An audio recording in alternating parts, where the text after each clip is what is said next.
President Donald Trump will be visiting Puerto Rico on Tuesday to witness firsthand the damage caused by Hurricane Maria and meet with residents who still lack basic necessities. The island, home to more than 3.4 million U.S. residents, is mostly without electricity or running water since Maria made landfall as a major Category 4 hurricane on September 20. The political and public response to the catastrophe has been muted compared to that of Hurricane Harvey and Irma, which hit Texas and Florida, respectively. Perhaps this is because a lot of people don't realize Puerto Ricans are Americans too. But the perception that Hurricane Maria is a foreign disaster rather than a domestic one isn't accidental. Puerto Rico has historically been excluded. Puerto Rico is not a state but a U.S. territory, and Puerto Ricans cannot vote in presidential elections or have representation in Congress. Puerto Ricans are treated as second-class citizens, Edwin Melendez, director of the Center for Puerto Rican Studies at Hunter College in New York, told Think Progress. They are an afterthought, and that's a direct impact of American policies. Puerto Rico's exclusion is also abundantly clear in the way Congress decided to fund its Medicaid program, Mi Salud. The disparity is often thought of as the beginning of Puerto Rico's healthcare woes, and it will become even more obvious as San Juan tries to respond to its current public health emergency. Given the high unemployment and poverty rates, almost half of Puerto Ricans are covered by Medicaid, a program that provides insurance to low-income, elderly, and disabled persons. The territory, that's long struggled financially and declared bankruptcy in May, receives less Medicaid federal funds than all other 50 states and District of Columbia. In 1968, Congress capped federal financial participation in the Medicaid program in U.S. territories because most residents there do not pay federal income tax. In addition to domestic taxes, Puerto Ricans do pay other federal taxes like Social Security, Medicare, import-export and commodity. Every state receives a federal matching percentage that ranges from 50 to 83% depending on the state's average income per person in a given year. Despite Puerto Rico's slow per capita income growth, its federal matching rate could not exceed 50%. It was raised to 55% when the Affordable Care Act (ACA) was launched. The program's total federal allotment is capped annually as well. Generally, the island exhausts its federal share prior to the end of each fiscal year, even without a major natural disaster striking. Just this year, before Hurricane Maria hit, the island almost ran out of money and nearly triggered a Medicaid cliff until Congress provided short-term funding. Puerto Rico lawmakers have long pleaded with Washington, D.C. to change the current financing structure.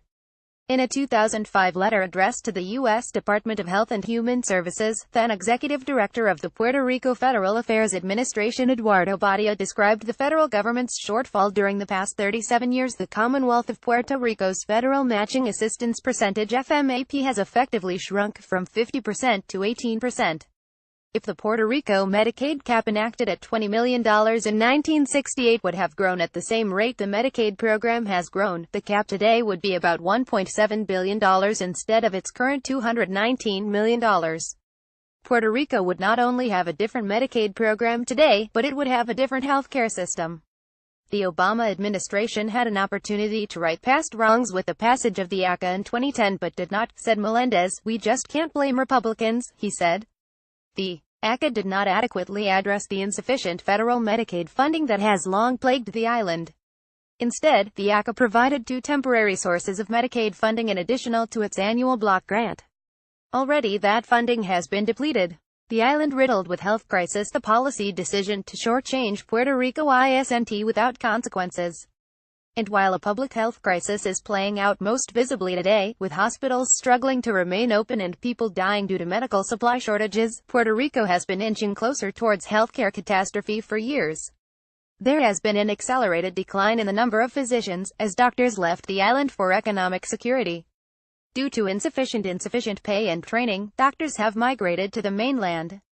70 of Puerto Rico's 78 municipalities have been deemed medically underserved by the U.S. Health Resources and Services Administration (HRSA). As patients require more concentrated care, finding a specialized doctor becomes more cumbersome. 23% of municipalities had a shortage of pediatricians, 68% had a shortage of OBGYNs, and 64% had a shortage of psychiatrists. Prior to Hurricane Maria, the highest priority for the healthcare providers and experts in Puerto Rico was addressing the inequities in financing Puerto Rico's Medicaid program, according to a January 2017 Urban Institute study. Based on evidence accrued in state health assessment data, focus groups, and informal reports, restructuring the public health insurance program and payment environment would improve the island's ability to address doctors' shortages and in turn patients' health needs.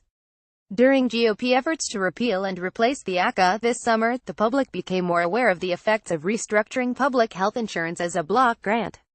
In fact, drastic cuts to the Medicaid program under block grant proposals stopped legislation like the Graham-Cassidy bill from moving forward. The current low FMAP rate provided to Puerto Rico will make the recovery harder, Dr. Krista Pereira, a public policy professor at the University of North Carolina at Chapel Hill that co-authored the Urban Institute study, told Think Progress in an email. In 20,112,014, the U.S. Congress provided a special adjustment for disaster recovery to Louisiana's FMAP rate. Similarly, they should consider increasing the FMAP rate for Puerto Rico, especially as the island works towards recovery. The mosquito-borne Zika virus that troubled the island in 2016 and caused birth defects is the most recent example of how inadequate Medicaid federal funding hinders long-term recovery efforts. Their Medicaid program has deep problems and is unable to pay physicians, said Thomas Frieden, former director of the Centers for Disease Control and Prevention, told Roll Call last year. One of the things that the nonprofit CDC Foundation is working on is a way to reimburse physicians for care they provide for women who choose not to become pregnant during this time. It's making an incredibly difficult situation even harder. Trump's term, the federal government has provided Puerto Rico with some relief, but it's still not enough. We need to do a lot more in order for us to get out of the emergency, said Puerto Rico Gov. Ricardo Rossello in San Juan.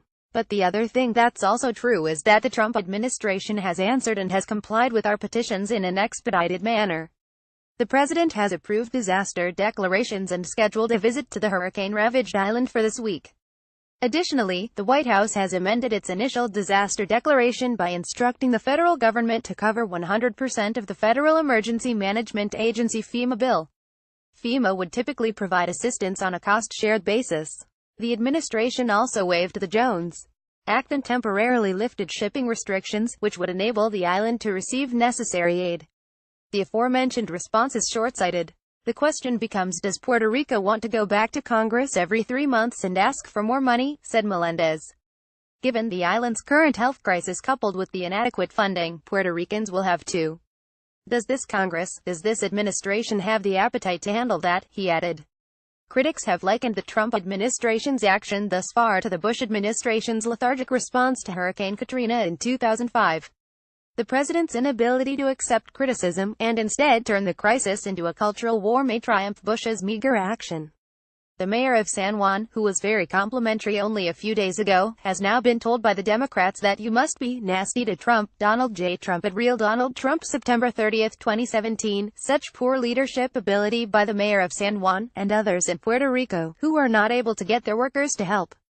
They, Donald J. Trump at Real Donald Trump, September 30, 2017, want everything to be done for them when it should be a community effort. 10,000 federal workers now on island doing a fantastic job. Donald J. Trump at Real Donald Trump, September 30, 2017. They want everything to be done for them when it should be a community effort, said Trump in a string of Morning Saturday tweets. To say Puerto Rico has received more than enough federal help is to dismiss the U.S. territory's complicated relationship and history with Washington, D.C.